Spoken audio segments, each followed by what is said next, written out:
আমার শুধু একটাই অপরাধ, আমার আব্বা রাজমিস্ত্রি করে। এইটার জন্য দেখবেন মানে আমার দেখেন আমি কি আল্লাহ, আমি কি সিলেক্ট করে হইছি? আমার আব্বা কি চুরি করছে কারো কাছ থেকে? আমার আব্বার কাছ থেকে কেউ 100 টাকা পায়? কেউ টাকা পায়? নিজের কর্ম করে নিজে খায়। এটা আমার একটা অপরাধ, আমার আব্বা রাজমিস্ত্রি করে। আরে বেটা, তোর আব্বা যত বড়ই জমিদার হোক না কেন, কিন্তু ব্যাংক থেকে তো লক্ষ লক্ষ কোটি টাকা মাইরা বিদেশে পাচার করে নাই? করছে? করছে? করছে? কর্ম করে খাওয়া ভালো না চুরি করে জমিদারি করা ভালো? কর্ম কইরা বাজার থেকে শেষ বাজারের খরচ খাওয়া বেশি সম্মানের।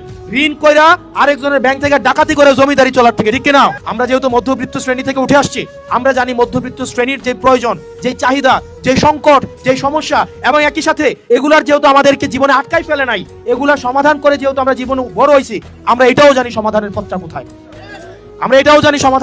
কোথায়। যেহেতু আমরা একটা ক্রাইসিসের মধ্য দিয়ে বড় হইছি, কিন্তু এগুলো আমাদেরকে জীবনে আটকায় রাখতে পারে নাই, আমরা এগুলোকে সমাধান করে বড় হইছি। সুতরাং আশা করি এই সমাধানগুলোকে নিয়েই আমরা দেবিদ্বারকে সুন্দর করে সাজাবো। আপনারা আমাকে হেল্প করবেন না?